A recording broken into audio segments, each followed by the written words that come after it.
कथा सुनत हरि हो ये रति। श्री जगत गुरु रामानुजाचार्य जी के पास एक लालाचार्य नाम के ब्राह्मण आए और कहते हैं महाराज मेरे को शिष्य बना लो, मैं आपको गुरु बनाना चाहता हूँ। रामानुजाचार्य जी बोले देखो भाई मैं शिष्य बनाता हूँ तो कोई शर्त रहती है। बोले भाई बताओ गुरु जी शर्त बताओ। शर्त ये है कि तुम जिनके गले में कंठी है और जिनके मस्तक पर तिलक है, जो वैष्णव हैं, उन वैष्णवों को भगवान के समान मानोगे। लालाचार्य जी गुरु जी से बोले गुरुदेव गुरु तो गुरु होते हैं, भगवान भगवान होते हैं, गुरु भाई होते हैं। अब संतों को गुरु भाइयों को भगवान कैसे मानेंगे? इतनी बड़ी निष्ठा मेरे हृदय में नहीं है, मैं ये भाव धारण नहीं कर सकता। मैं वैष्णव को भगवान नहीं मान सकता क्योंकि भगवान सर्वोपरि है। अच्छा तो ठीक है गुरु जी कुछ सरल कर दो। हाँ सरल ये है कि अपने गुरु भाइयों को तुम गुरु के समान मानो। गुरु भाई का मतलब जिनके गले में कंठी है, किसी भी संप्रदाय का, जिसके गले में तुलसी की कंठी है, मस्तक पर तिलक है, वैष्णव है, ऐसे वैष्णवों को गुरु माना करो। बोले गुरु जी विचार करो। सोचने लगे भाई गुरु तो गुरु ही होते हैं, गुरु तो एक ही होते हैं, अब वैष्णवों को गुरु कैसे मान सकते हैं? और ये भाव जीवन भर रखना बड़ा कठिन है। किसी से प्रेम तो कर लो, श्रद्धा कर लो, भाव कर लो, लेकिन निभाना बहुत कठिन है। एक रस रह वो कठिन कठिन सज्जनता पालन, मोह रहित अति कठिन कठिन कामादिक चारण, पतिव्रत पालन अति कठिन कठिन भजन निज दिन करन, दयाल एक जग कठिन श्री हरदास प्राप्ति अति कठिन। स्वामी श्री हरदास जी के शिष्य दयालदास जी थे, उनका ये पद है। एक रस रहना बड़ा कठिन है। इतने में महाराज गुरुजी थोड़ा सरल कर दो, हम गुरु नहीं मान सकते। हरिराम व्यास जी कहते हैं सभी संत गुरुदेव हैं, व्यास ही एक प्रति। ये जितने संत हैं वैष्णव हैं सब हमारे गुरु जी ही हैं। ठीक है भाई, लेकिन मैं गुरुदेव नहीं मान सकता। लालाचार्य जी ने कहा गुरुजी और कुछ सरल करो। गुरुजी बोले भाई अब तीसरी बात कह रहा हूं, अब मैं यदि तू मानेगा तो मानेगा, नहीं मानेगा तो मैं तेरे को शिष्य नहीं बना सकता। वैष्णवों को अपना भाई मानना, विचार करो। लालाचार्य जी ने सोचा भाई और मित्र जो होते हैं बराबर के होते हैं, भाइयों से भी झगड़ा हो जाता है। घरों में देखो माता जी रह गई, छोटे भाई बड़े भाई दोनों खूब लड़के गुत्ता गुत्ता हो जाते हैं, मैया देखती रहती है और थोड़ी देर बाद खेलने लगते हैं। तो भाई गुरु भाइयों से झगड़ा भी हो जाता है, सवेरे झगड़ा हो गया शाम को माफी मांग लिया। और गुरु भाइयों से झगड़ा आपस में आनंददास जी और सोनीश्वर जी खुटखुट करते दिखाई देते तो देर हंसने लगते और बीच में पड़े तो उसकी पिटाई भी हो जाएगी। बोलो तो भाई गुरु भाई से तो आपस में सब तरह से बातें हो जाती हैं, लड़ाई भी करते हैं, प्रेम भी करते हैं। बोले महाराज ये भाव हम जीवन में धारण कर सकते हैं। लालाचार्य जी बोले सो नारायण मंत्र दे दिया, शिष्य बना लिया और आज्ञा स्वीकार कर ली, ठाकुर जी की सेवा पधराई।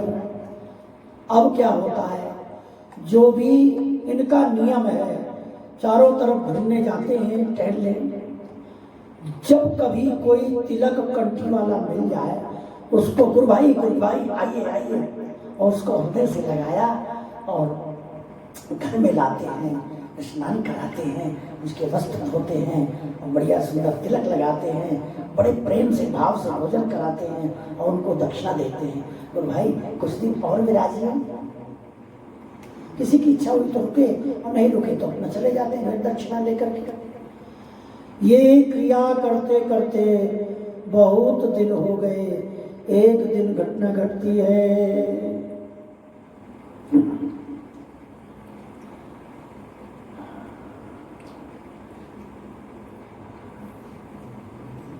मालाधारी साधुतम सरिता में बयो आयो, ल्यायो घर पे लिखे विमान सब जानिए। इतने में क्या घटना घटती है कि लालाचार्य जी की गृहिणी नदी में वस्त्र धोने गई थी और वस्त्र धोते समय उनकी पड़ोसी भी वस्त्र धो रही थी। पहले नदियों के किनारे पर आए होते थे काम। तो एक वैष्णव का मृतक शरीर राम नामी दुपट्टा लिपटा हुआ, मस्तक पर तिलक था, भीजा हुआ था वैसे पर चिन्ह तो था ही, और गले में कंठी थी। मृतक बहा हुआ आया। पड़ोसी ने लालाचार्य जी की गृहिणी से मजाक कर दिया कि देख ये तेरा देवर आया है। भाई भाई कहते थे ना। और गृहिणी ने उस शव को पकड़ के एक किनारे कर दिया और गुस्से के मारे हाथ पैर पटकती हुई और पति से आकर झगड़ा करने लगी लालाचार्य जी से। क्या तमाशा बना रखा है घर में, जिसको देखो उसको लेकर जाते हो। 7 जाति के लोग न जाने कौन कौन सी जाति के हैं, कैसे है, क्या है, और मेरी बड़ी बेइज्जती होती है तुम्हारे ये कर्म देख करके। पड़ोसी ने मेरी बड़ी बेइज्जती की है। बोले क्या बेइज्जती की? मेरे से कहा ये तुम्हारे देवर आ रहे हैं। अरे कहाँ है वो संत भगवान का शरीर? सो रोते भरे गए, उसके शरीर को देखा, भैया भैया कहकर रोए। और अच्छा सभी के सत्संगी हो ही जाते हैं। इनकी भी एक मंडली थी, अपनी सत्संग कीर्तन मंडली गुरु भाइयों को इकट्ठा करके लाए और बढ़िया सुंदर वस्त्र लाए, बांस लाए, लकड़ी लाए और विमान सजाया।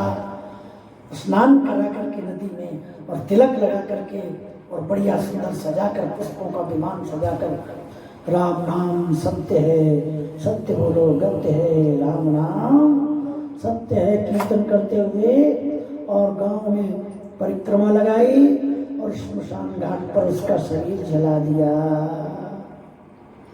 जला करके जैसे कर्म होता है ना गृहस्थियों में 13 दिन का, ऐसे लोटा ले लिया और कायदे से 13 दिन रहे।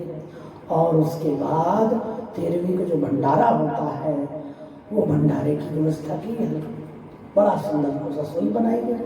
गुरु जी को भी सूचना दी गुरुदेव से, ठीक है। इधर सारे ब्राह्मणों को निमंत्रण दे दिया संध्याकालीन बेला में, हे ब्राह्मणों कल हमारे यहाँ भंडारा प्रसाद पाना है, हमारे यहाँ भंडारा प्रसाद पाना है, प्रसाद। सभी ब्राह्मणों ने निमंत्रण स्वीकार कर लिया और सुबह होते ही रात्रि सुबह आपस में चर्चा होने लगी, भाई कौन ब्राह्मण आया है, कहाँ से आ रहा है भोजन करने के लिए। और अच्छा एक बात बताओ, ये भंडारा किसके नाम से हो रहा है, क्यों हो रहा है? एक पड़ोसी बोलता है, अरे वही जो मुर्दा पकड़ के लाए थे वही भैया, गुरु भैया का भंडारा है, गुरु भाई का है। बोले किस जाति का? पता नहीं कौन सी जाति का, वो भगवान जाने, जाति जाति सब ऐसे ही होते हैं। तीसरा बोला तब तो भैया भंडारा खाना बहुत गलत है, हैं? ये तो अशुद्ध अन्न है, हम लोगों का ब्राह्मणत्व नष्ट हो जाएगा जाति को जाति का खाने से, हैं? इतने में बड़ा बूढ़ा आया, खबरदार यदि लालाचार के घर में कोई भोजन करने गया, उनको प्रसाद का भाव थोड़ी है, भोजन की बात है, तो जाति से बहिष्कृत कर दिया जाएगा, ध्यान रखना। और बड़े बूढ़े की बात सरपंचन के सरमाते होगी। और जो कोई भी भोजन करने जाएगा, न इस गांव का न बाहर के गांव का, सूचना देना। तो न तो किसी बाहर गांव का कोई आया और गांव के वाले तो डर के मारे पहले दिन निमंत्रण दे दिया था, शाम को भोजन नहीं किया ब्राह्मण बालकों ने, वो बेचारे भूख के मारे बैठे को गाली दे रहे थे, हे भगवान कब से भूखा मर रहा हूँ, ये आज उनको भंडारा नहीं खाने दे रहे। छोटे छोटे बच्चे बेचारे क्या जाने। और डंडा लेकर दरवाजे पर बैठ गया लालाचार जी की। अब मैं देखता हूँ कौन ब्राह्मण आता है। जो ब्राह्मण आएगा उसको जात से बहिष्कृत कर देंगे। जात से बहिष्कृत करने का मतलब होता है तुम्हारे लड़के लड़की की शादी कोई नहीं करेगा। तुम अपने लड़के लड़की की शादी कहीं कर नहीं सकते हो। तुमसे कोई मिलने नहीं आएगा, तुम किसी से मिल नहीं सकते हो। तुम्हारा खाना पीना दाना सब बंद। जाति से बहिष्कृत बहुत बड़ा गामते रामते बेचने का बहुत कठोर दंड है। महाराज जब श्री कृष्ण गर्ग संहिता में प्रकरण आता है कि जब श्री कृष्ण पहुंच गए वहां वरुणलोक में और लौट के आए तो श्री नंद जी के मुंह से निकल आया कि मेरा कन्हैया तो विष्णु है। महाराज सभी गांव के लोगों ने जाति से छेक दिया नंद जी को। तुम इस बच्चे को कहीं किसी से लाए हो, तुम गोरे, तुम्हारी यशोदा गोरी, ये बच्चा काला कैसे है, तुम्हारा बेटा नहीं है, ये कहीं से चुरा कर लाए हो और तुम झूठ बोल रहे हो। ऐसा कहकर जाति से हटा दिया। तब गर्ग जी से रोए जाकर नंद बाबा कि आप तो सब जानते हो महाराज, ये राजीनामा करा दो। तो गर्ग जी आए, गर्ग जी ने सभी गांववासियों को समझाया, तब जाति में मिलाया महाराज नंद जी को। ये स्थिति तो कृष्ण भगवान के सामने हो गई थी। लालाचार जी के सामने बड़ी भयंकर परिस्थिति हुई। कोई ब्राह्मण नहीं आया जब भोजन को, तो भीतर से अपने महल से निकल कर बाहर जाते हैं। हल्ला गुल्ला तो बहुत हो रहा है, क्या बात है? महाराज चलो प्रसाद पानी चलो। खबरदार, तू हमारी जात से छेक दिया मैंने, कोई भी तुम्हारे यहाँ भोजन करने ना आए। क्यों? किस जाति का था, कहाँ का था, कौन था जिसके नाम से तुम ये भंडारा कर रहे हो, तेरे ही कर रहे हो? कोई जवाब नहीं। वो तो भाई थे मेरे। ये बात नहीं मानी जाएगी। लालाचार जी ने सोचा क्या श्री ठाकुर जी का भोग लगाया है, ये प्रसाद का अपमान हो रहा है। तो बड़े दुखी हुए, गुरु जी के पास गए। गुरुदेव गुरुदेव रक्षा करो बेटा, क्या बात है? महाराज ये ठाकुर जी का भोग लगा हुआ प्रसाद ब्राह्मणों को निमंत्रण दिया था और ब्राह्मण लोग प्रसाद पाने नहीं आए, न किसी को आने दे रहे हैं। आप कृपा करके उस वो प्रसाद कौन पाएगा, कैसे पाएगा, ये आप व्यवस्था बनाइए। श्री रामानुजाचार्य जी हंस कर बोले, अभी अभी जो प्रसाद के पात्र हैं उनको हम भेज रहे हैं। और बैठे बैठे आकाश की तरफ देखा और हाथ जोड़कर नारायण भगवान से प्रार्थना करते हैं, प्रभु जय विजय सुनंद प्रबल बल मंगलकारी सुषेण, आज जो आपके पार्षद हैं वैकुंठ में, इन पार्षदों को प्रसाद पाने के लिए हमारे शिष्य लालाचार्य जी के घर भेज दीजिए। वैकुंठनाथ ने वैकुंठ में सभी पार्षदों को बुलाया। अरे पार्षदों आ जाओ, आओ। बोले जी सरकार क्या क्या है? बोले लालाचार्य जी की यहाँ बढ़िया चकाचक रबड़ी, हलवा, गुलाब जामुन, मोहन भोग, आहा ये विविध व्यंजन भोग लगे हैं, प्रसाद पाने जाना है। जय हो प्रभु, आपकी आज्ञा शिरोधार्य है। हमारी आज्ञा तो शिरोधार्य होगी।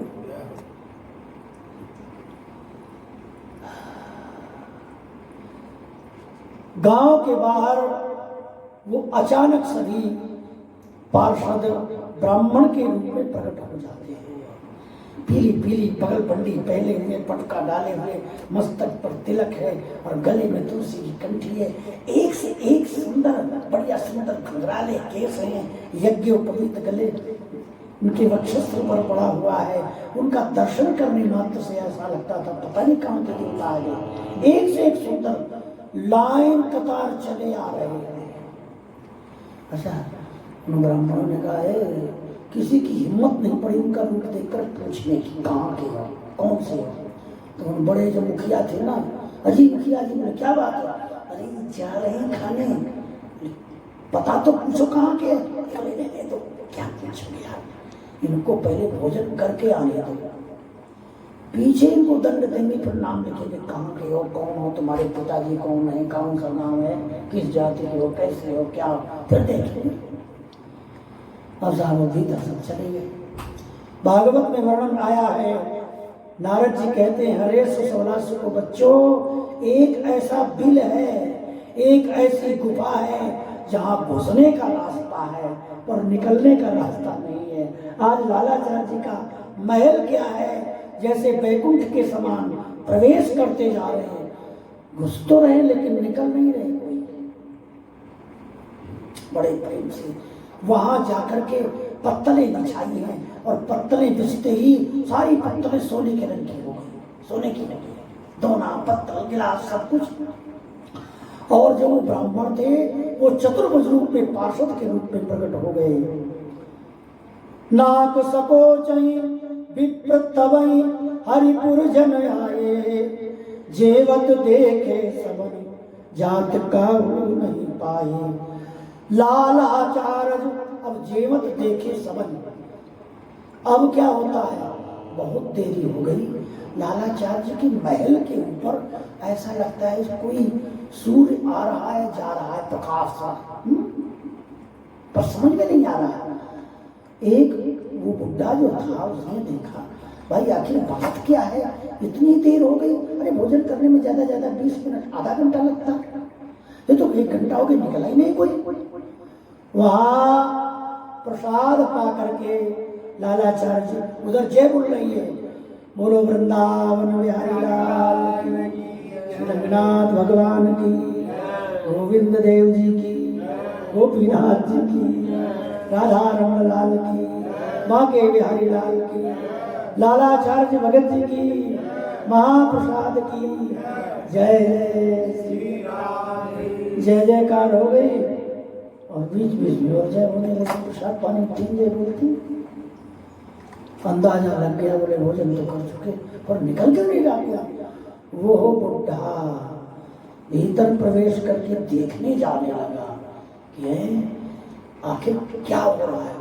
जो ही देखा तो आंगन में चारों तरफ विशाल प्रांगण में भगवान के पार्षद बैठे हैं, और आकाश मार्ग से दिव्य विमान, मणिमय विमान आए हैं, आंगन पर विमान उतरा है, और वो प्रसाद पापा करके लालाचार्य जी की जय हो, लालाचार्य जी की जय हो, महाप्रसाद की जय हो कहते हुए लालाचार्य जी को प्रणाम कर रहे हैं। विमान में बैठकर विमान जा रहे हैं, एक विमान नहीं कितने विमान आए, कुछ तो विमान में जा रहे थे, कुछ पत्थरों में बैठे बैठे। इतने में वो ब्राह्मण देवता ने देखा, ओहो ये तो साक्षात पार्षद है भगवान के, चरणों में गिर गए। और कहावत है न गाँव में, दीन न खावे बीन बीन खावे। अब हमें महाप्रसाद का एक एक कण पत्तल में पड़ा हुआ था, वो ब्राह्मण लिपट गया, श्री लालाचार्य के चरणों में रोने लगा, मेरे अपराध को क्षमा करो, मैंने भागवत में सुना था, पुराणों में सुना था, भगवान के पार्षद होते हैं, पर कथा केवल कान से सुनी थी, आंखों से जीवन में कभी नहीं देखा था। आज तुम्हारी कृपा से लालाचार्य जी हमें इन पार्षदों का दर्शन हुआ, लालाचार्य जी प्रसाद दे दो, प्रसाद दे दो। अब देने को क्या, उन्होंने कहा महाराज ये पत्तल में रखा है, ले लो। तो पत्तलों में लिपट गया ब्राह्मण, और पीने हुए एक आध महाप्रसाद या कुछ टुकड़ा या पानी था, वो चाट चाट कर खाने लगा। वो तो विक्षिप्त हो गया, पागल से निकल हो गया, ऐसा प्रेम जागृत हुआ।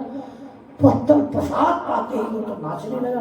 अच्छा बाहर इतने ब्राह्मण थे, छोटे छोटे बच्चे भी थे, उसने सोचा देख लो हमको ये भूखा मार रहा है बुढ़ा, अपना तो जाए कि रसगुल्ला चढ़ने लगा।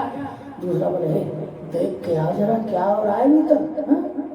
भीतर देखने गए तो वो तो पत्तलों से चिपके हुए बीन बीन कर खा रहे हैं। उसने शोर मचाया, अरे वो तो खा रहे हैं। इतने में तो महाराज साहब भीड़ भीतर घुसे, तो पार्षदों को विमान में बैठते आकाश मार्ग से सबने देखा। जेवत देखे सबन, जात का हो नहीं पाए। और बहुत सी भीड़ भाड़ थी, कुछ को दर्शन हुआ, कुछ को नहीं हुआ। निकलते हुए किसी ने नहीं देखा, घुसते हुए सबने देखा। आज लालाचार्य की शरणों में गिर गए। लालाचार्य कहते महाराज आप ब्राह्मणों की कृपा से आज साक्षात पार्षदों का दर्शन हुआ। ब्राह्मण कहते महाराज आपकी कृपा से हमें दर्शन हुआ। लालाचार्य कहते आप विरोध नहीं करते। जितने ही दुष्ट, जितने ही प्रतिकूल, जितने ही अनुकूल जानो, संतन प्रभावमणि कोठरी की तारी है। श्री प्रियादास जी कहते हैं ये जितने दुष्ट हैं और जितने संतों के भक्तों के प्रतिकूल हैं, ये चाबी के समान है। भंडार घर में ताला लगा है और ताले में जो चाबी होती है ना, वो कैसी होती है? टेढ़ी होती है, सीधी नहीं होती है, उसमें खांचे बने होते हैं। तो जितने ये संतों के, ब्राह्मणों के, भक्तों के दुश्मन होते हैं, निंदक होते हैं, ये चाबी के समान है। बोले क्यों? संत भक्त अपने गुणों को स्वयं प्रकट नहीं करते कि हम कितने सहनशील हैं, कितने वचनाबंदी हैं, कितनी भगवान की हम पर कृपा है, भगवान हमें दर्शन देते हैं, हमें लीला का दर्शन कराते हैं। कोई भी संत भक्त अपने मुंह से नहीं कहता है। तो भगवान ने दुष्ट प्रकट कर दिए। बोले जाओ ये भंडार बंद है, ताला लगा है, तुम चाबी बन जाओ और भंडार का ताला खोलो। तो ये लोग निंदा करते हैं, दुष्ट सताते हैं, तब भगवान प्रकट होते हैं और संतों के संतत्व को, संतों की साधुता को इस संसार के सामने प्रकट करके जीवों का भगवान कल्याण करते हैं। बोलो वृंदावन बिहारी लाल। एक पाद पद्म नाम के इन्हीं रामानुजाचार्य जी की कृपा पात्रों में, इन्हीं की परंपरा में एक पाद पद्म जी नाम के भक्त थे। देखो इस शब्द का अर्थ क्या है? नाम तो जो भी होगा उसका निर्णय नहीं किया, दिया हुआ नाम तो चलता रहता है, लेकिन संकेत में यदि गुरु जी कुछ और कहने लगे तो संकेत वाला नाम ज्यादा चलता है, पढ़ाई लिखाई वाला नाम कम चलता है। पाद पद्म जी का क्या नाम था ये तो निर्णय नहीं किया, परंतु कथा में प्रसंग आया इनका नाम पाद पद्म। बोले क्यों? पाद माने चरण और पद्म माने कमल। अच्छा, कमल आप लोग दर्शन कर रहे हैं, सामने कमल देखने को मिल ही रहा है। आचार्य उपदेश कृत श्रवण सुनो तिनकी कथा, श्रवण सुनो आख्यान सुचि, गुरु गमन कियो परदेश, शिष्य सुर धुनी दृढ़ाई, एक मंजन एक पान हृदय वंदना कराई। गुरु गंगा में प्रवेश शिष्य को बेगी बुलाया, विष्णुपदी भय माने कमल पत्रन पैधायो, पाद पद्म तादिन प्रगट सब प्रसन्न मन परम रुचि, श्री मार्ग उपदेश कृत श्रवण सुनो आख्यान सुचि। श्री मार्ग यहाँ जैसे हम लोग एक परंपरा का वर्णन किया था, संप्रदाय का वर्णन किया था, श्रीनाथ जी की सेवा के को प्रकाश में लाने वाले मूल रूप से श्रीमद वल्लभाचार्य महाराज हैं और अष्टसाप के कवियों की स्थापना करने वाले श्री विठलनाथ जी महाराज हैं।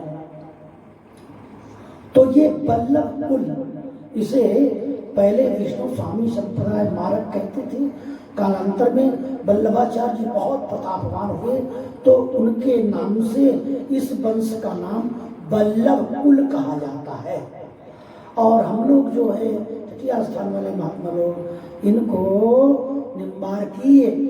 निम्बार्काचार्य की परंपरा में स्वामी श्री हरिदास जी की वंश परंपरा में है, इसलिए इन्हें हरिदासी कहते हैं। हरिवंशी, हरिदासी, हरिव्यासी, वल्लभ कुली, निम्बार्की ऐसा कहते हैं। अब यहाँ कहते हैं श्री माना, श्री माने लक्ष्मी जी, वैकुंठ में लक्ष्मी जी विराज रही है। संप्रदाय की